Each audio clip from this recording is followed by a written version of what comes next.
Mais uma etapa, episódio novo a chegar. Podcast Camisola Amarela aproxima-se da meta. Podcast Camisola Amarela segue na frente. Olá ciclistas, sejam bem-vindos a mais episódio do vosso podcast Camisola Amarela. Seguimos da frente, mas só se for à frente do vizinho, porque não há competição.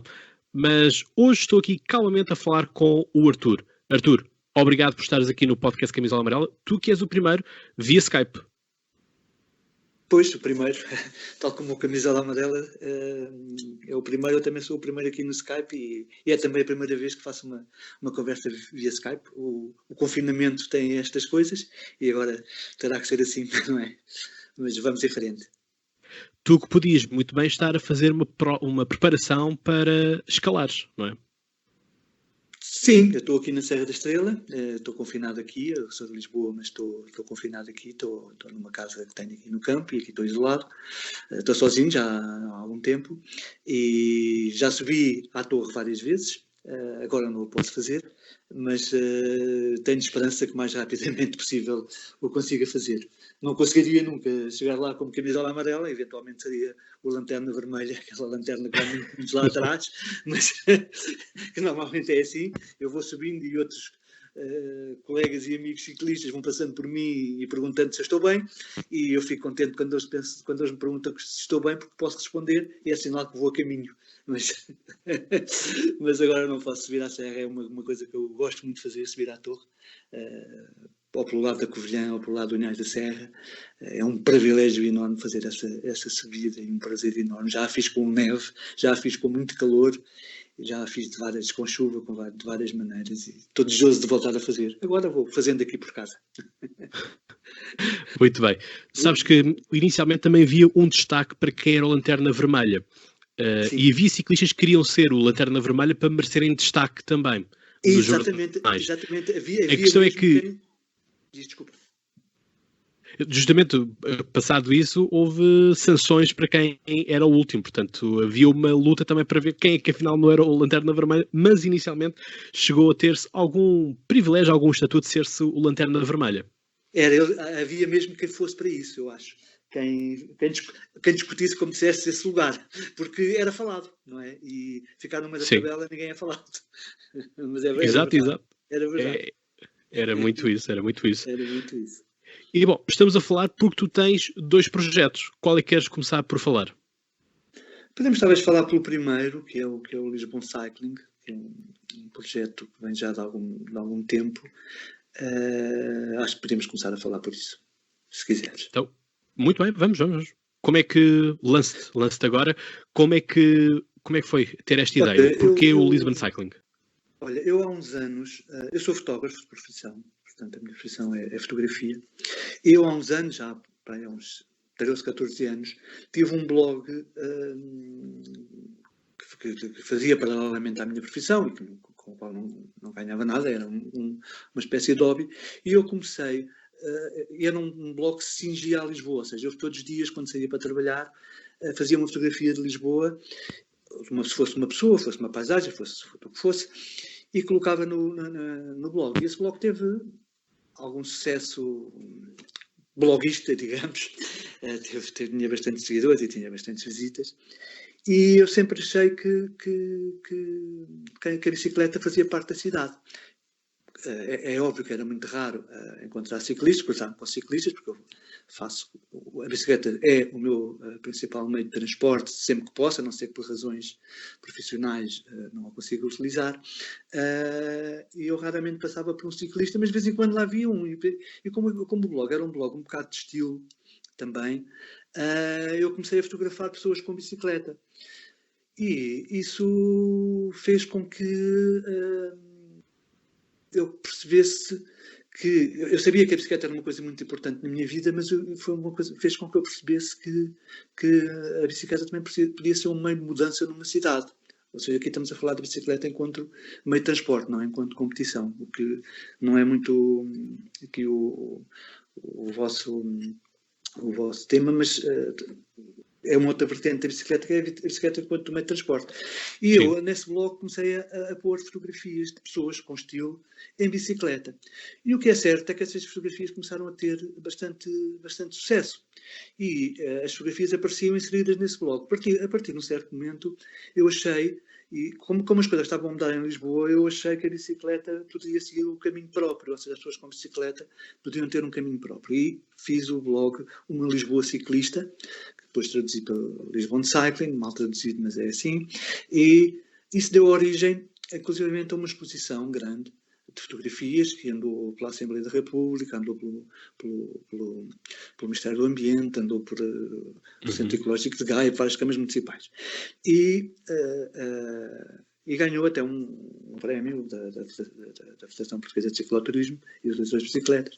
E isso deu muito prazer fazer, porque eu acabei por ir acompanhando a evolução da bicicleta na cidade, que hoje é muito diferente, por exemplo, de há 10 anos atrás, a evolução da bicicleta da cidade, e tenho registro fotográfico dessa evolução.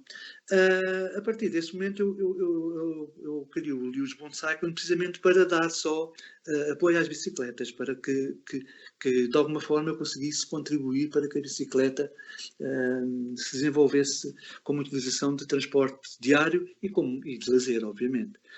Porque é vamos dizer, é o parente pobre, por assim dizer, da forma de deslocação.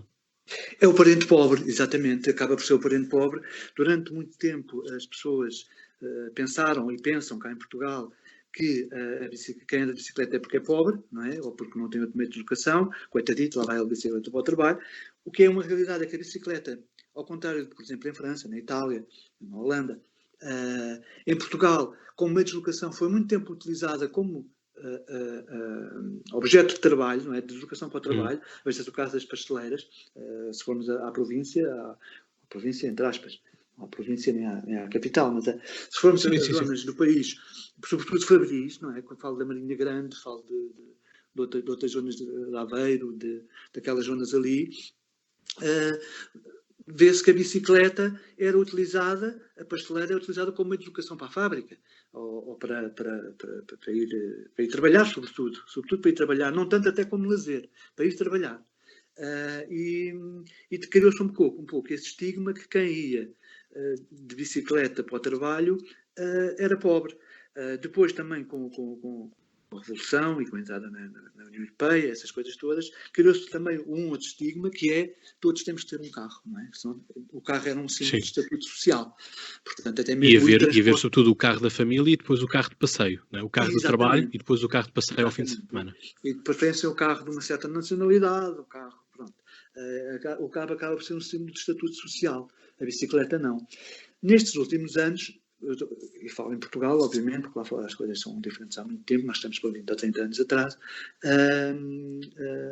a bicicleta já começa, também ela, a ser valorizada, ou seja, quem vai de bicicleta, neste momento, para o trabalho em Lisboa, ou noutros pontos do país, no Porto, já começa a não ser encarado, não como o pobre, mas a pessoa que até tem algum estilo. Ou seja, que tem estilo, que tem algumas preocupações ambientais, que tem... o que não quer dizer, evidentemente, que quem anda de bicicleta seja por si só um cidadão exemplar, não é? Pode ter uma bicicleta e fazer muita vida da bicicleta. Sim, porque lá está, nós falamos muitas vezes, não é, da questão de deixarmos 1,5 metro para os ciclistas, não é? Quando pedimos isto aos condutores, mas também vemos ciclistas a atravessarem, por exemplo, passadeira, quando justamente eles não podem passar a passadeira montados, não é? Têm que desmontar, não é? Têm que passar a pé. Sim. Tudo isso, não é? Portanto, quer dizer... Não, existe, obviamente, como eu disse, só porque temos a bicicleta não somos realmente cidadãos exemplares. Nós, com a bicicleta, também podemos fazer muitas asneiras. Mas eu acho que, na sua maioria, 95% das pessoas que andam de bicicleta não a fazem. Às vezes basta uma para sujar a imagem, não é? Claro. Que nós tentamos construir. Mas voltando ao Lisboa... Aliás, deixa-me que eu te diga uma coisa, que esse estigma que há para o trabalho, na escola acontecia exatamente o contrário. Portanto, o aluno fixe, não é? Aquele que mandava estilo na escola era aquele que chegava com a sua BTT, por exemplo, ou com a sua BMX. Pois, ou até mesmo com aquelas... eu nunca percebi aquelas bicicletas, pá. São aquelas pequeninas que não têm travões, percebes? Sim. Que tens de trabalhar com os pés. Eu nunca percebi o estilo daquilo, mas pronto. Isso agora no teu tempo. Sim, no meu tempo. No teu tempo. No meu não. No meu era de moto. Okay? Quem jogava de moto então sim tinha muito estilo. E tinha muitas namoradas. Mas voltando ao Lisbon Cycling, eu depois posso começar a continuar? Sim. Sim? Ok. Depois de ver que a bicicleta tinha... Portanto, que havia pessoas que estavam interessadas neste tipo de assunto, eu decidi desenvolver um pouco o site. E em vez de ser só já sobre as bicicletas como meio de transporte, decidi alargá-lo um bocadinho mais. Até porque este site levou-me a coisas muito interessantes. Que foi, eu descobri muitas pessoas que pela primeira vez eu descobri pessoas que partilhavam da mesma visão da bicicleta que eu. Ou seja, gostavam de andar de bicicleta como eu gosto, gostavam de andar de bicicleta ver a bicicleta como eu vejo, e até isso nunca tinha acontecido. Eu não tenho nenhum tipo de estigma ou de complexo em relação à bicicleta. A bicicleta para mim é única, para mim é o objeto mais bonito que o homem alguma vez desenhou e inventou, embora existam bicicletas muito feias, mas na sua maioria as bicicletas são muito bonitas e são, para mim, muitas delas são uma obra de arte. Portanto, eu não tenho esse estigma de condenar ou de criticar quem anda de maneira diferente da minha bicicleta. Para mim, cada um anda como quer, o objeto é o mesmo. E até porque existem bicicletas que são mais caras do que carros. Sim, mas sem dúvida, e são muito mais bonitas que carros. Não tenho dúvida. Aliás, eu não encontro no panorama atual dos carros, e eu também gosto de alguma forma do design de alguns carros, mas eu acho que o design dos carros parou há muitos anos atrás e a beleza do design dos carros parou há muitos anos atrás. E as bicicletas são muito mais bonitas, muito mais fotogénicas do que qualquer carro. Mas isso é uma opinião pessoal. A bicicleta... aliás, não é por acaso que, por exemplo, nós achamos muita piada a um Fiat 500 ou um carro antigo, não é? Sim, um retro. 70, um retro. Mas nos carros atuais eu não vejo, são todos iguais, eu não vejo qualquer beleza. Enquanto nas bicicletas, mesmo com a atualização, embora seja eu um adepto da bicicleta clássica, consigo encontrar nas bicicletas modernas muita beleza. Portanto, e muito design, muita fotogenia. Mas estava-te a dizer, eu consegui com o Lisbon Cycling, a minha primeira intenção é, de alguma forma, influenciar as pessoas a olharem para a bicicleta de outra maneira. Sobretudo as pessoas que não olhavam e não olhavam para ela dessa maneira, e de alguma forma também dar alguma coisa a pessoas que já gostavam de bicicletas e que tinham pouca informação e pouca coisa para verem cá em Portugal. E acho que minimamente consegui chegar a uma imensa minoria, ou seja, uma minoria, mas que é uma minoria interessada, que são pessoas que gostam muito de facto de andar de bicicleta e bicicletas. E o que eu encontrei, me deu muito prazer, foram, como já disse, pessoas que partilham a mesma visão da bicicleta que eu. E fiz já muitos amigos através deste site, através desta maneira de andar de bicicleta. Eu andava muito sozinho de bicicleta, andei sempre muitas vezes sozinho, muito sozinho, e agora já tenho pessoas com quem andar, que gostam de fazer os passeios como eu também gosto, e de partilhar comigo essas emoções. Depois abriu caminhos, ou seja, a bicicleta, se na minha juventude, quando eu tive a minha primeira bicicleta, me abriu caminhos e me deu a conhecer um mundo para além daquele que eu conhecia, porque eu morava num bairro em Lisboa muito fechado, e quando o meu pai me ofereceu a minha primeira bicicleta, a bicicleta serviu para eu alargar os meus horizontes, serviu para eu sair do bairro onde morava. Depois, ainda por cima, naquela altura, vários amigos meus, no mesmo Natal, receberam bicicletas, éramos todos da mesma idade, e aquilo permitiu que nós era o festival, não é? Faziam a volta ao bairro. Já não era só a volta ao bairro, era sair do bairro. Nós tínhamos a sorte de morar dentro do Parque Gustavo Monsanto e muitas aventuras a partir daí começaram a acontecer. De modo que eu agora reencontrei pessoas com quem gosto de andar de bicicleta. E depois abri-me, como disse, outros caminhos. Eu com esse site consegui descobrir novas rotas, consegui descobrir novas coisas para fazer. Uma das coisas que eu descobri, e depois podemos fazer a transição realmente para a parte da clássica, uma das coisas que eu descobri foi a Heroica. A Heroica, que é um passeio, para quem não sabe, as pessoas que nos estão a ouvir não sabem bem o que é, mas eu explico um pouco do que é a história da Heroica. A Heroica é um evento que nasce em Itália, em Gaiole in Chianti, na Toscânia. É um evento que nasce com cerca de 20 a 30 pessoas que se juntam para homenagear os antigos ciclistas, como o Coppi, como o Bartali, que são grandes heróis nacionais italianos, não são simples ciclistas, são heróis nacionais, e é organizada por um senhor que se chama Giancarlo Brocchi, que é um grande apaixonado, não só pelo ciclismo, mas por tudo o que diz respeito ao ciclismo, como o design das camisolas, a literatura e o cinema, porque o ciclismo, a aventura, porque o ciclismo está presente, nós aqui às vezes não temos muito bem noção disto, mas o ciclismo está presente em todas essas variantes de arte, sobretudo em Itália, em França, é muito comum, há muitos filmes com bicicletas. Faz parte do imaginário? Faz parte do imaginário, da cultura. A bicicleta em Itália teve uma importância durante a guerra e a seguir à guerra, crucial para a movimentação das pessoas. Às vezes o facto de teres ou não teres uma bicicleta era significativo ou decisivo para teres um emprego. Basta ver o mítico filme O Ladrão de Bicicletas para perceber isso. Portanto, a bicicleta tem uma importância histórica incrível. O Gino Bartali, durante a guerra, transportava, salvou a vida a muitas pessoas, a muitos judeus, porque transportava documentos falsos dentro do quadro. Ou seja, percorria a Toscânia numa rede clandestina para salvar judeus. Portanto, a bicicleta não é um objeto só de divertimento, ou só de desporto, ou até só de utilitário para passeio. A bicicleta é muito mais que isso, muito mais. A bicicleta tem uma importância na humanidade incrível, e a maior parte das pessoas não o sabem. Então, voltando à Heroica, há um senhor chamado então Giancarlo Brocchi, que junta na primeira edição 20 ou 30 pessoas, vestem-se à época, com bicicletas da época, bicicletas a rondar os anos 60, 70, e fazem um passeio pela Estrada Bianca da Toscânia, para aquela zona ali de Gaiole in Chianti.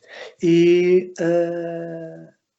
no ano seguinte, são para aí, já não são só 40 ou 50, são já uns 60 ou 90, e têm a sorte, o organizador tem a sorte, de o Marcello Mastroianni estar a gravar um filme na Toscânia, e tinha uma atriz americana, e a atriz americana soube que ia haver o passeio e vestiu-se à época, foi participar no passeio. Aquilo despertou o interesse dos média, como é óbvio, da altura, e as fotografias, quando saíram, as pessoas ficaram espantadas com a fotogenia daquelas bicicletas e daquelas camisolas e daquele ambiente, e da Estrada Bianca, ainda hoje há a Estrada Bianca, no ciclismo profissional, ficaram espantadas com aquilo tudo. O que é certo é que aquilo cresceu tanto que hoje, a edição que se vai realizar em outubro, vai fechar as inscrições aos 10.000 participantes.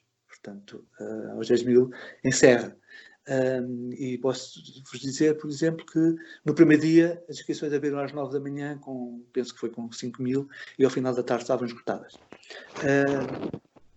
E depois isto desenvolveu-se tanto que a Estrada Bianca acabou por ser considerada património nacional, devido à Heroica. Património nacional, não se pode mexer na Estrada Bianca, e é também património da Toscânia,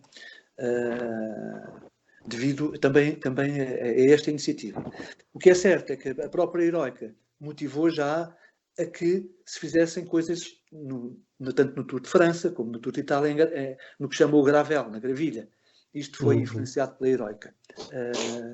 E então esta Heroica desenvolveu-se muito, e foram surgindo outros pequenos passeios pela Europa toda e pelo mundo. A própria Heroica, neste momento, existe em todos os continentes e existe aqui ao lado, a mais próxima é a de Espanha.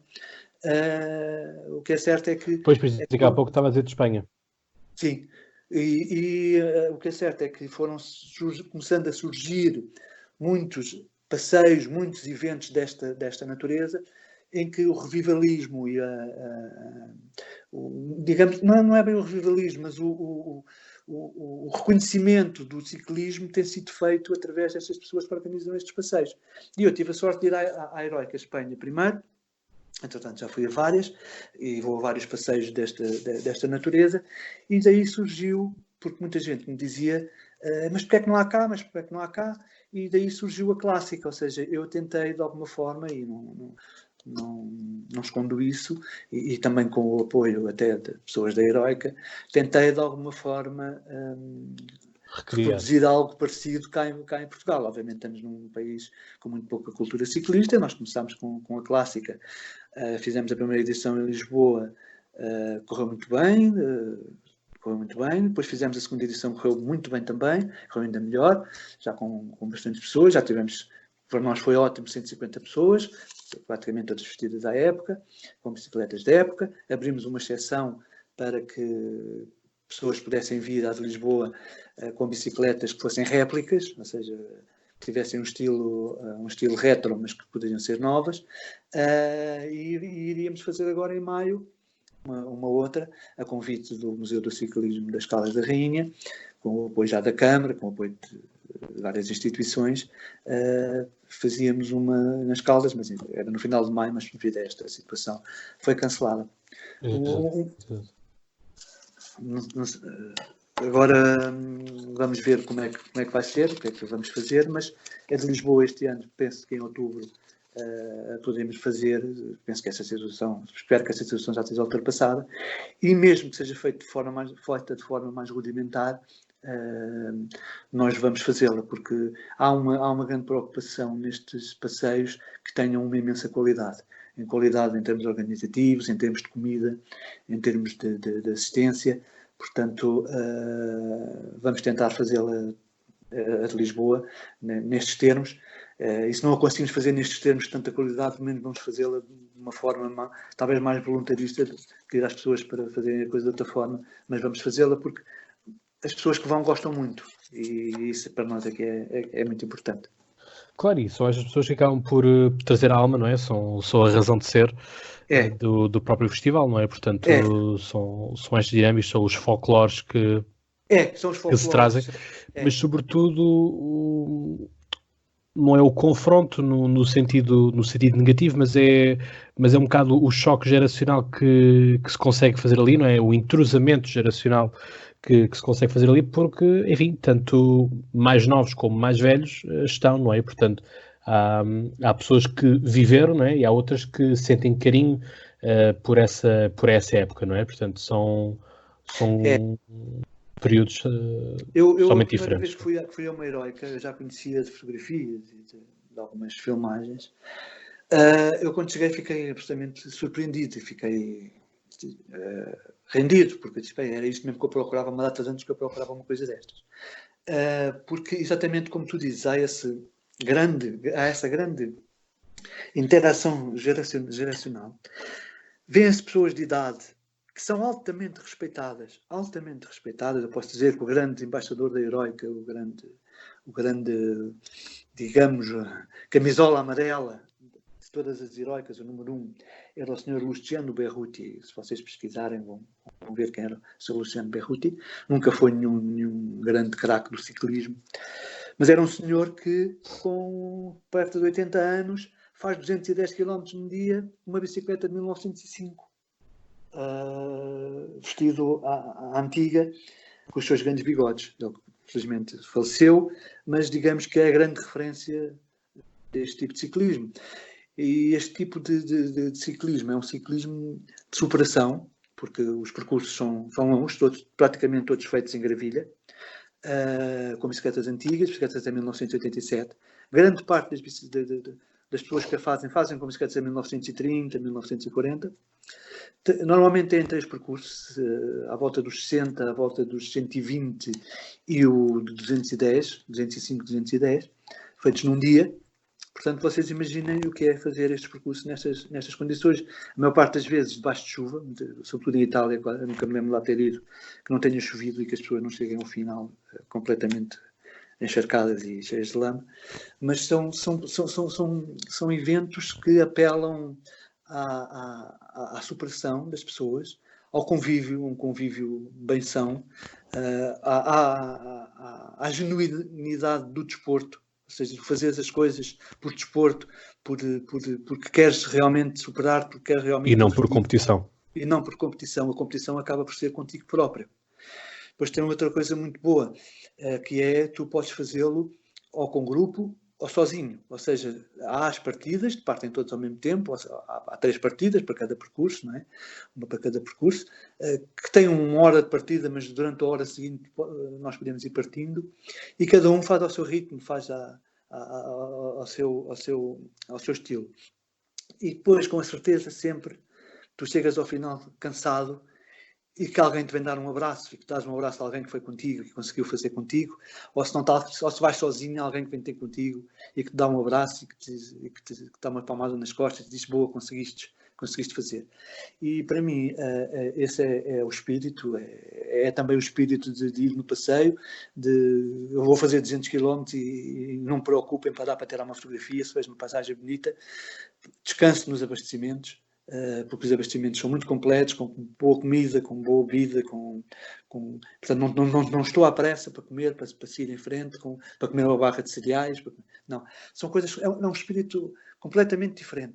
Não tenho nada, como disse, contra o tipo de ciclismo, contra os granfondos, a maneira como se fazem granfondos. Aliás, a heroica acaba por ser quase a origem do granfondo. Exatamente. É muito paralelo uma coisa com a outra. Ela também se chamou, ao princípio, ela chamava-se Granfondo também. Portanto, o estilo acaba por ser o mesmo, embora com visões diferentes, componentes diferentes e sobretudo com um espírito diferente. E depois, tem sido interessante que eu, a primeira heroica que fui sozinho, as primeiras que fui sozinho, ia daqui sozinho, cheguei a fazer grandes viagens de carro, de avião, seja do que for, sozinho. E neste momento, na última heroica Espanha já fomos 15. Para a heroica a Espanha deste ano estamos inscritos, era para ser em junho, infelizmente foi adiada, já estamos inscritos a alguns 20. E também mesmo para a heroica Itália, que é a casa-mãe, de Gaiola in Chianti, que é, digamos que é o grande apogeu das heroicas. Já estamos também inscritos uns 10 ou 12, penso que serão um pouco mais que isso, já temos todos os aviões marcados, hotéis marcados, tudo marcado para ir. Portanto, eu acho que é uma coisa que contagia, é uma coisa que contagia. E tem sido interessante também. Eu, por exemplo, eu fui à etapa da volta, o ano passado, aqui para não estar a falar de outros passeios. Porque, como eu disse, não tenho esse complexo. Da Via Verde. Seguem só a sua tribo e que acham que os licras são isto e que os licras são aquilo e que os outros são isto e depois os licras acham que os que andam de calças grandes não devem andar. Há pessoas que têm essa mentalidade, felizmente não são muitas. Eu não tenho esse complexo. E a última etapa da volta foi aqui perto da Serra da Estrela. Eu por acaso estava aqui de férias e fui à etapa da volta e levei a minha bicicleta antiga e levei uma camisola antiga, embora não fosse, obviamente, como vou para a heroica, porque aí é uma questão de estilo também, eu confesso, é uma questão de vaidade, levar uma camisola bonita, é uma questão de vaidade. Eu levei a minha bicicleta antiga e o que é interessante é que as pessoas ao princípio estranham, você vem para aqui com essa bicicleta e tal, ainda por cima já tenho um ar um bocado idoso, vem com essa bicicleta, isto é difícil e tal, isto é complicado e tal. Está bem, não se preocupe, não se preocupe, eu hei de chegar, sou o último, mas chego. E é interessante que depois, conforme o percurso se vai, porque se vai andando, não é? Eu normalmente, se o percurso começar a descer, como aconteceu aqui, que era na Guarda, portanto aqui era a descer, eu até ia mais ou menos à frente com a minha bicicleta, A descer não há problema. Depois, consoante as subidas começavam, as pessoas começam a passar por mim, como é normal. E o que é interessante é que as pessoas começam a ter alguma simpatia e a perguntar, então está bem, isso é que é mesmo, com essa está bem, assim está bem e tal. E as pessoas começam a ter alguma simpatia e no final é interessante porque se começam a estabelecer conversas por causa da bicicleta que eu levo. Eu normalmente vou sozinho a estas coisas, à etapa da volta fui sozinho, portanto não falo com ninguém. Mas o que é interessante é que depois num almoço, por exemplo, que houve um almoço, as pessoas vinham falar comigo e o tema era a bicicleta antiga. E depois até me perguntavam como é que era e que até tinham lá uma em casa e que nunca usavam e que estava coisa, que calhar até iam outra vez pô-la a andar porque acharam graça. E isso para mim dá muita satisfação, porque as bicicletas antigas têm uma beleza muito grande. São normalmente bicicletas de muita qualidade. Claro, não estou a falar como diz um amigo meu que tem ferro de andaime, estou a falar de bicicletas de qualidade, não é? Mas têm muita qualidade, duram anos e anos, ao contrário do carbono, por exemplo. Duram anos e anos, uma bicicleta, uma Colnago, uma Mercier, qualquer uma italiana. Uma Bianchi, até uma Bianchi. Essa é clássica. E lá está, a Bianchi ainda é daquelas que continua hoje a em dia a Penarel a também. equipar os grandes pelotões. Exatamente. Portanto, a própria Bianchi tem neste momento uma bicicleta feita à época, que se chama exatamente Bianchi Heroica, que é feita à época, portanto é uma bicicleta feita à época, feita com base numa bicicleta à volta da década de 70, com todos os componentes Campagnolo, com tudo da melhor com 4 columbos, tudo da melhor qualidade. Nova, que estão a fazer nova. Mas estas bicicletas duram anos e anos e anos e anos, são altamente confortáveis, normalmente, porque o aço é muito confortável, e depois, claro que há vários tipos de aço, mas são bicicletas que estão sempre atuais. E houve uma altura da minha vida que perdi o interesse por comprar bicicletas novas. Eu comprava bicicletas novas com alguma regularidade e perdi o interesse de comprar bicicletas novas porque descobri que estas bicicletas clássicas, para além de serem belíssimas como objeto, até para estarem na parede de uma casa, são de uma qualidade extraordinária e são realmente as bicicletas em que me dá prazer andar. Então, imagina agora que me dava na cabeça de ir comprar uma reta. Eu, por acaso, lembro-me de há uns tempos ver no OLX uma Peugeot à venda, por 300 e pouco, 400. Também assim, antiga, amarela. Havia uma amarela, depois havia outra preta e branca. É fácil encontrar bicicletas antigas à venda? Olha, era muito fácil até há 3 ou 4 anos atrás. Muito fácil. Cá em Portugal. Muito fácil quer dizer, estamos a falar no caso das pasteletas em Portugal, não é? Ou de uma ou outra bicicleta, como nós temos uma tradição de imigração muito grande, muitos franceses têm bicicletas que trouxeram, que são reformados e que têm guardadas nas garagens e que as vendem. Muitas vezes, por exemplo, aqui na Serra da Estrela, aqui no sítio onde eu estou, eu tenho um vizinho aqui perto que no muro dele tem uma átala no exterior em cima do muro, pendurada, ao ar livre. Então a bicicleta vale algum dinheiro. E ele tem ali há uns anos, porque trouxe de França, não sabia o que havia de fazer e pôs-la no quintal como objeto de decoração. Não era fácil de encontrar, mas encontrava-se assim. Hoje é mais fácil porque já há pessoas que vão buscá-las à França, ou que as trazem e que as vendem. Portanto, através do Facebook consegue-se arranjar. Mas o melhor era sempre conseguir arranjar alguém que tinha uma bicicleta. Agora, elas encareceram muito, porque há uma apetência neste momento muito grande por essas bicicletas. Mesmo em França, onde era o sítio mais fácil de as arranjar e mais baratos, porque em Itália sempre foram relativamente caras, as italianas. Porque os italianos sempre gostaram muito disso. Mesmo em França, começa a ser mais difícil de as arranjar, ou arranjam-se, mas muito caras, já caras. Ou seja, uma Peugeot, se calhar antigamente em França arranjava-se por 100 euros, dentro da qualidade que tu me estavas a dizer, por 100 euros agora se calhar já custa 300. Ou seja, já há uma inflação grande porque elas estão a ser muito procuradas. Não é difícil arranjar. Há muita no LX, é difícil arranjar coisas em bom estado e de qualidade. Isso não é assim tão fácil como isso. Pois exato, não é? Porque é muito isso também, que é o que é que se pode fazer para adquirir, não é? Portanto, o que é que Pois. há também de mercado, e lá está, depois o Não, mercado mas que há existe. mercado, isso há muito, há mercado. E mesmo em Lisboa, por exemplo, e no Porto, e até em Viseu, já abriram lojas especializadas, estão a abrir lojas especializadas nesse segmento. Em Lisboa, eu conheço, posso dizer, há pelo menos 3 já, 3 ou 4 ou 5. Pronto, assim com boa vontade há umas 5. No Porto também há, pelo menos 2 eu conheço, ou 3, sim, 3. Em Viseu há uma, e depois há os antigos mecânicos, não é? Aqueles antigos mecânicos tradicionais, que há um pouco pelo país todo, e que têm esse tipo de bicicletas, que as transformam, que as reparam. Há também pessoas ligadas ao ciclismo profissional, como mecânicos ou ex-ciclistas, que têm têm ainda esse hobby, têm esse passatempo de arranjar as bicicletas. Mas voltando à etapa da volta, só uma outra coisa, outra curiosidade. Foi engraçado que conheci o Marcos Chagas aí no abastecimento da etapa da Já volta. que esteve também no podcast. E ele próprio, exatamente, e ele próprio achou muita piada. Até tirei uma fotografia com ele, que não costumo tirar selfies, é muito, muito raro.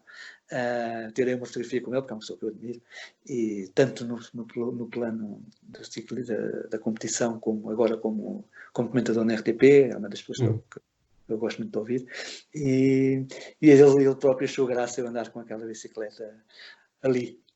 E acho que uma coisa que falta em Portugal, que é uma coisa que eles fazem lá fora, que é homenagear os antigos ciclistas. Mas homenagear de uma forma pura e emotiva os antigos ciclistas. Cá em Portugal, infelizmente, não temos essa tradição. Todos têm, aqui nas Heroicas e noutros passeios que acontecem por essa Europa fora, sobretudo nas nações que são mais adeptas do ciclismo, como a Espanha, a França, a Itália, a Holanda também, a Bélgica. O que acontece é que nestes eventos esses antigos ciclistas são homenageados, e são homenageados de uma forma simples, mas emocionante. E cá em Portugal, infelizmente, não temos essa tradição. Eu numa Heroica que fui à Holanda, estava a jantar, e sentou-se um casal ao meu lado. Eu estava mais um amigo, estávamos a jantar numa mesa sozinhos. Aquilo era assim uma coisa tipo feira, com umas mesas de madeira no ar livre. Eu estávamos aí, chegou-se um casal e começámos a conversar com eles. Eles eram holandeses, mas falavam inglês. Começámos a falar, e às tantas ele diz-me assim: olha, espera um bocadinho, que vem aqui um amigo jantar connosco, que vai gostar de o conhecer. Por isso, porque estávamos a falar das coisas antigas e da tradição e do Agostinho. Falámos do Agostinho, grande Joaquim o grande Agostinho, e diz-me ele: então espera aqui um bocadinho, vem um amigo nosso, ele vem aí com a esposa, espera um bocadinho, vai gostar de o conhecer, eu apresento-lhe, vai gostar de o conhecer. E era nem mais nem menos que o Zot Melk. E estive ali a comer com o Zot Melk, falámos do Agostinho, e fiquei impressionado com a admiração que o Zot Melk tinha para o Agostinho, a maneira como falou dele. E depois eu comecei a pesquisar muito sobre o Agostinho, sobre o Joaquim Agostinho, e sobre outros ciclistas portugueses a quem não se dá.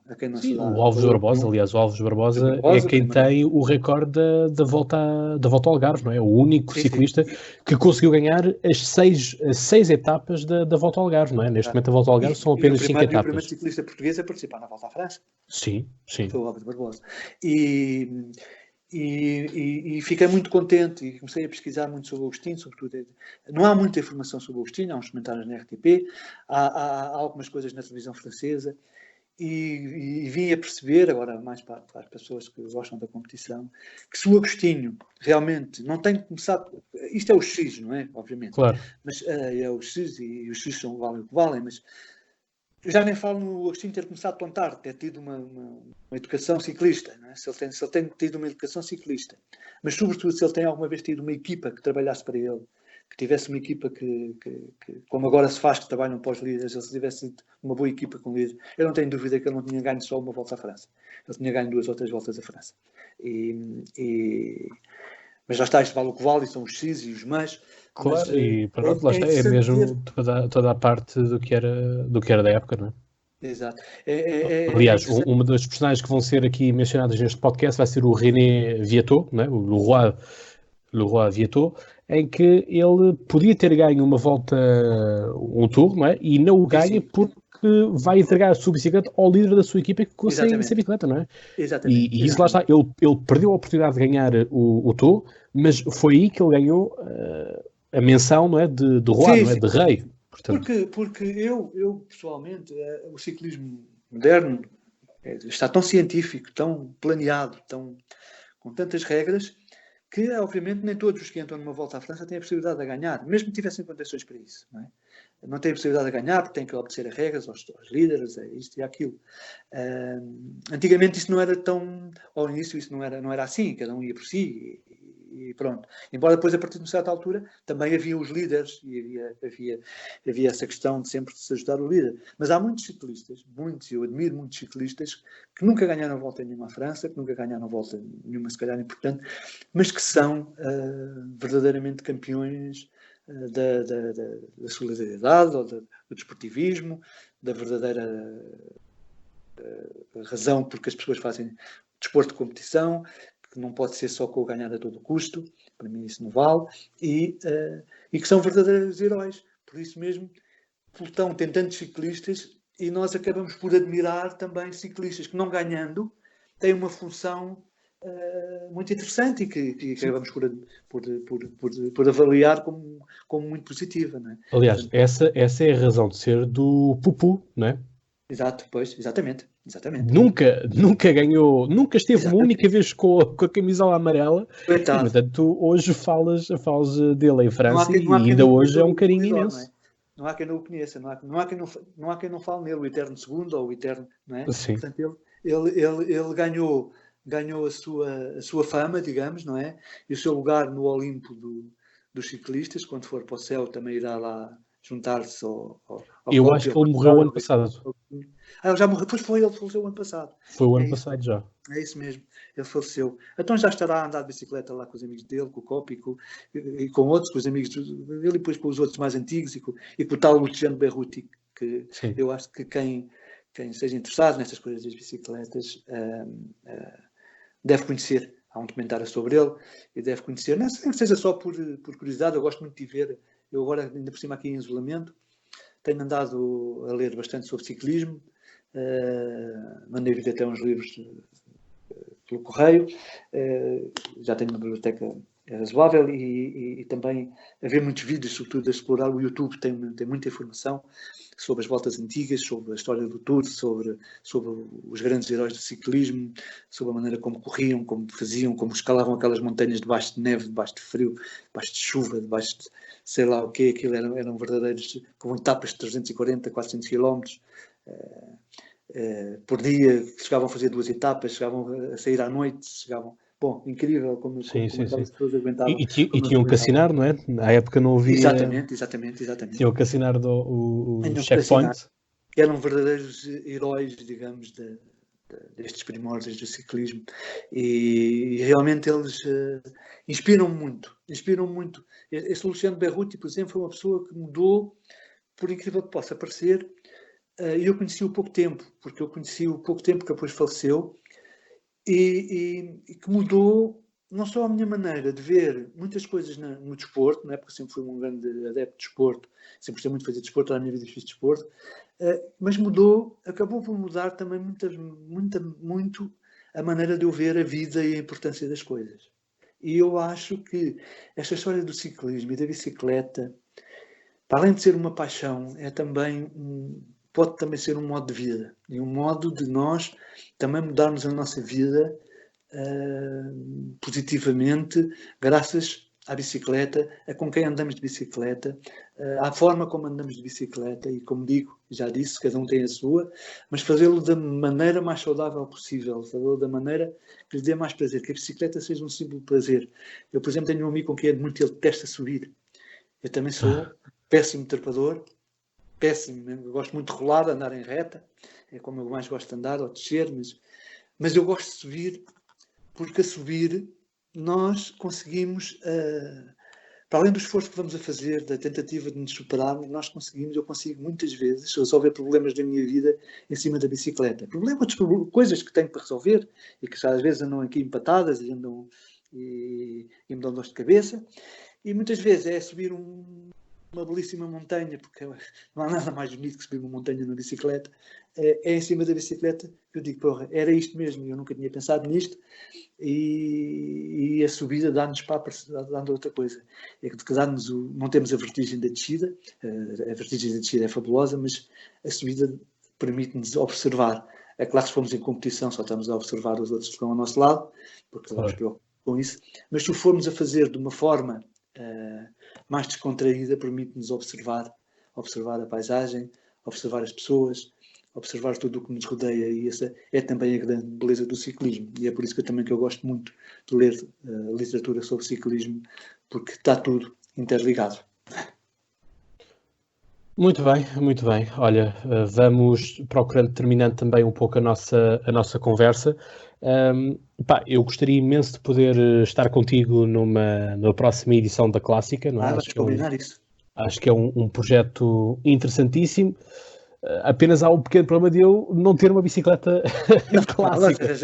Mas temos que providenciar isso. Arranjamos tu, mas isso não tem problema nenhum. E vai sair brevemente, já devia ter saído, mas por causa desta situação não saiu. Um documentário penso que será muito bonito. Eu já ouvi, mas... Que é Alma de Ciclista, não é? Alma de Ciclista, exatamente.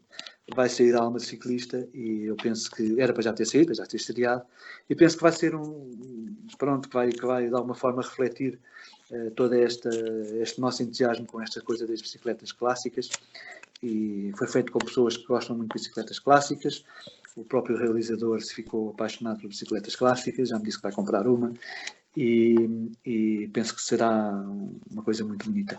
Espero eu que seja, e que os aficionados ciclistas possam também gostar e possam de alguma forma entender este espírito e perceber que também que este espírito não é contrário a nada, não é contrário ao espírito mais moderno, é apenas uma outra maneira de olhar para as coisas e não quer dizer que não se possa num momento andar com uma bicicleta moderna e no outro momento andar com uma bicicleta mais clássica e utilizarmos todo o tipo de bicicletas.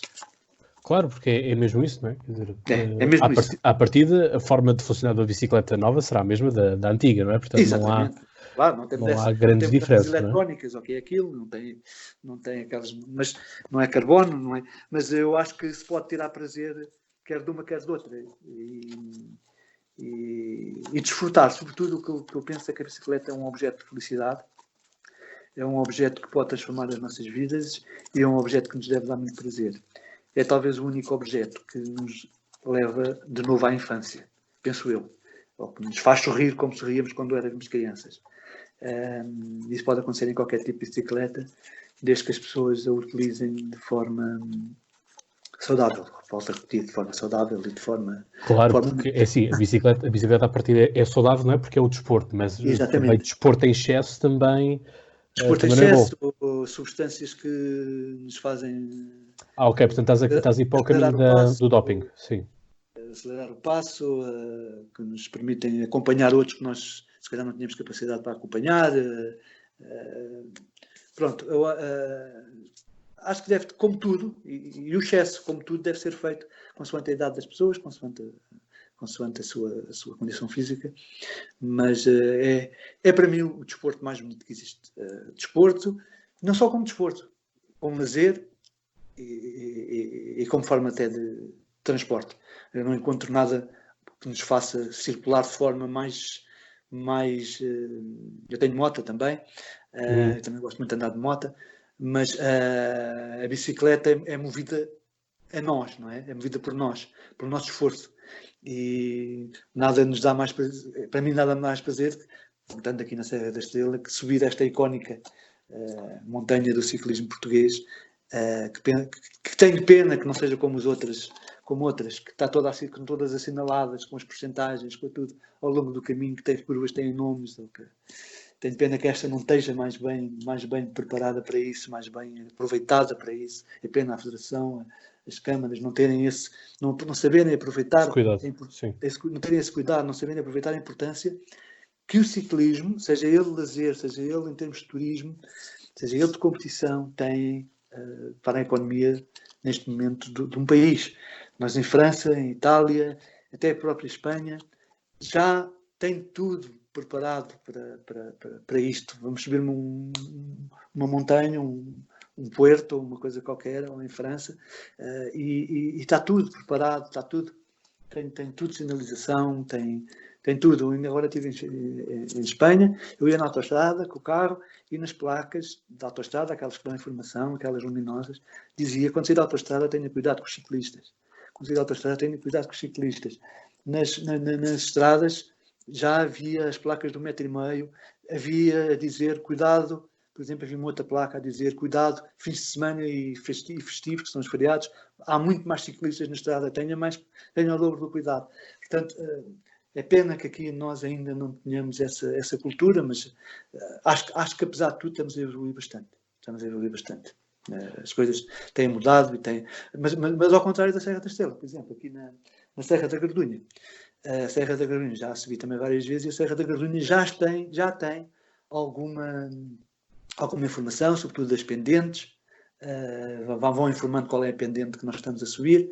Talvez isto devido à Câmara do Fundão ter também as aldeias do Xisto, que movimentam um bocado o ciclismo. E eu acho que isso era um caminho, porque isto tem uma importância económica enorme. A Heroica teve uma importância enorme em Gaiola e em Chianti, que era uma aldeia que ninguém conhecia. Hoje é visitada todo o ano. O percurso da Heroica está todo o ano assinalado.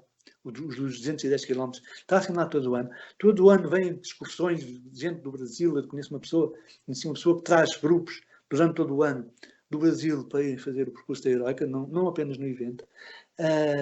Anjou-Velo, que é aqui ao lado em França, Saumur ficou conhecida no mapa, não só pela beleza das caves e da beleza ali daquela zona, mas também já pelos eventos ciclistas que lá existem, porque está tudo preparado para o turismo em bicicleta. Portanto, o turismo de bicicleta tem-se desenvolvido imenso. E embora estejam a dar alguns passos cá em Portugal, eu acho que era a altura de dar uns passos ainda maiores. Porque é um turismo sustentável, é uma coisa que cada vez mais pessoas gostam, é um turismo que não interfere com a natureza e que traz muitas vantagens, sobretudo, aqui eu estou a falar do interior, sobretudo era uma maneira aqui de desenvolver, potenciar o turismo aqui no interior. Eu sei que já se fazem aqui umas coisas, por exemplo, um hotel que está aqui ao lado, sei que o Vítor Gamito vem para aqui, pelo menos não vem estagiar, vem para aqui dar também uns cursos e dar umas formações penso que seja pessoas que queiram fazer competição, não tenho bem certeza do que é, mas já eu sigo no Facebook e já por várias vezes ouvi a anunciar eventos aqui neste hotel e penso que era uma maneira realmente de desenvolver um bom turismo, não aquele turismo selvagem, um bom turismo e ao mesmo tempo dar saúde às pessoas e dar prazer às pessoas. É um bocado isto. Sim, claramente é mesmo isso de nós podermos potenciar tudo aquilo que é, porque cada vez mais temos de pensar, então com o coronavírus estamos então nesta questão toda no que toca ao turismo nacional, não é? Portanto, temos que também perceber esta dinâmica toda que está envolvida, não é? Porque a bicicleta pode ir, com toda a importância que a competição tem, obviamente, pode ir muito além da competição, não é? Eu sei que aqui os ouvintes do podcast se calhar não estão mais habituados a ouvir coisas sobre competição. Eu também gosto, como disse, não é? Aliás, sou um consumidor de revistas que têm também a ver com competição e de sites e essas coisas, mas a bicicleta tem muito mais vertentes e muito mais do que fazer, mesmo para as pessoas de competição. Eu, por exemplo, aqui há dias li, já não sei quem foi, que um ciclista profissional, tenho pena agora não me lembrar o nome, acabou uma volta qualquer e depois foi para casa, que era a 2.000 km de distância, de bicicleta. uma coisa assim qualquer. Ou seja, ele foi pelo prazer de ir de bicicleta, porque acabava a época e foi pelo prazer de ir de bicicleta, foi para casa de bicicleta e fez umas centenas largas de quilómetros, uns milhares de quilómetros para chegar a casa. E pronto, e a bicicleta também pode ser isso, o prazer, não é? É óbvio que quem compete tem que competir por prazer, se não tiver prazer quando está a fazer competição, pode ser muito bom, mas não chega lá, tem que ter gosto no que está a fazer, como em todas as outras coisas. Claro. A bicicleta pode ser também uma maneira de diversão, de amizade, de confraternização, de tantas outras coisas. Até de solidão, porque eu, por exemplo, quando vou de bicicleta sozinho, como disse muitas vezes bicicleta sozinho, não vou sozinho. Normalmente vou com a máquina fotográfica que é a bicicleta e já levo duas coisas que, embora sejam objetos, e nós devemos dar aos objetos o valor relativo que tem um objeto, embora sejam objetos, são coisas que nos permitem fazer coisas, não é? Que nos permitem ter interação. E a bicicleta tem essa coisa, como alguém disse quando ela foi inventada. Pela primeira vez alguém inventou uma coisa que nos permite correr tão rápido como um cão ou como um cavalo, não é? E porque nós não conseguimos, nós somos, talvez sejamos dos seres vivos dos mais lentos, não é?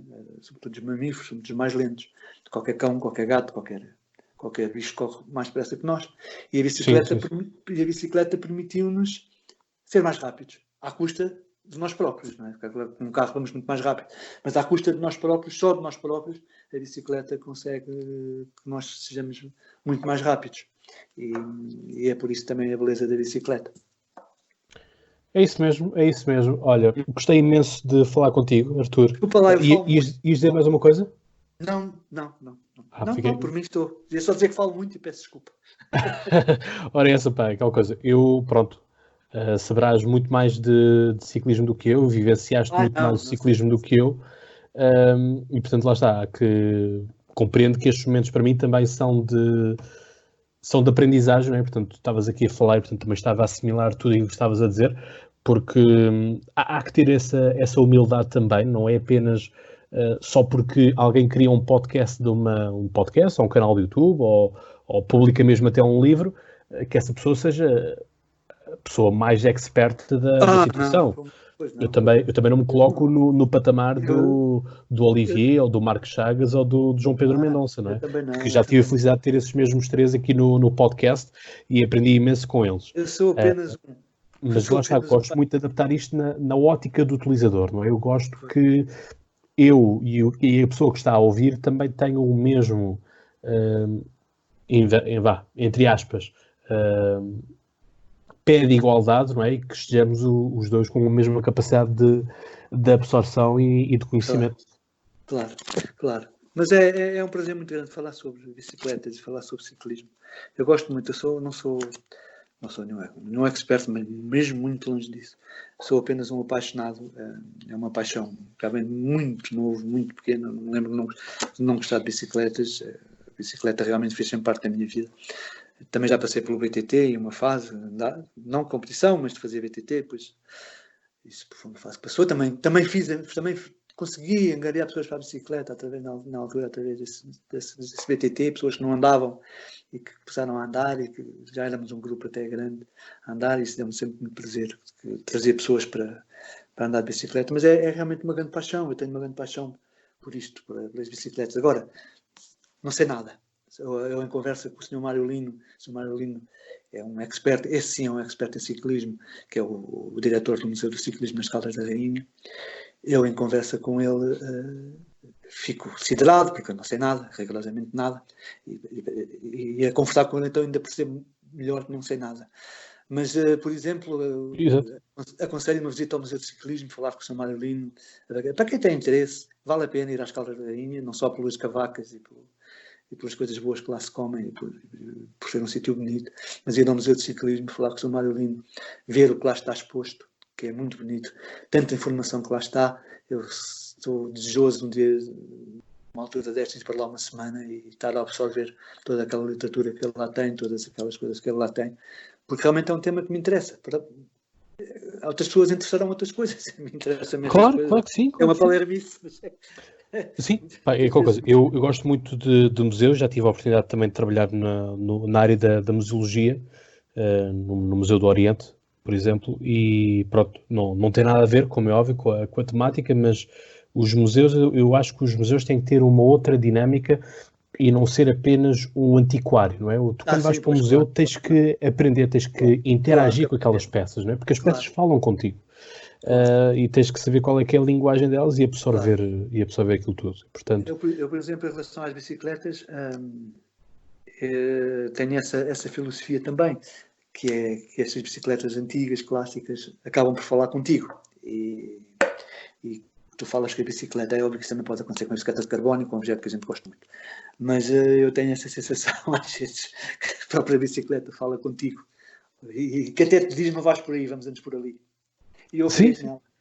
pois, lá está, é aquela coisa. Eu, por acaso, pronto, tenho também o interesse, enfim, estou agora aqui a fazer um bocado de pesquisa em relação aos ciclistas, mas posteriormente também quero ver as bicicletas icónicas, não é? Porque Sim, certamente claro. Claro. há bicicletas que foram, como nós temos, enfim, no caso da Fórmula 1, não é? Temos carros que Sim, nas foram bicicletas, importantes, como o ou que tu mesmo falaste até a há nível da. bocado, a Bianchi, a Peugeot e outras marcas icónicas. Não sei se sabes, há por exemplo, lá fora também era para ter sido agora, foi pena, eu era para ir e não pude ir, que é a Milan-San Remo com bicicletas em 1930, em que as pessoas vão vestidas Isso não sei, conheço a clássica, não é? Milão-São Remo.